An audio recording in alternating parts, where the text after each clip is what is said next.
রিক্সা যাবো, যার জন্য আমি এতদিন ধরে অপেক্ষায় আছি। তোকে বলে দিয়ে আমি অবনতি লাভ করবো। তুই তোদের কাউকে বাঁচাতে পারলাম না।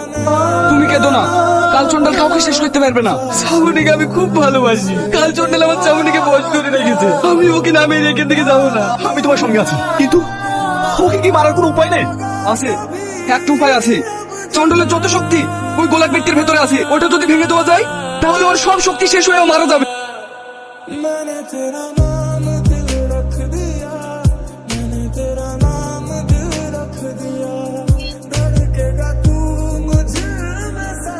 তোর জীবন আমার হাতে।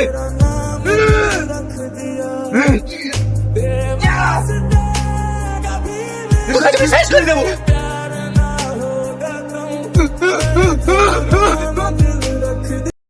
পরের পার্টটি দেখার জন্য চ্যানেলটিকে সাবস্ক্রাইব করে রাখুন।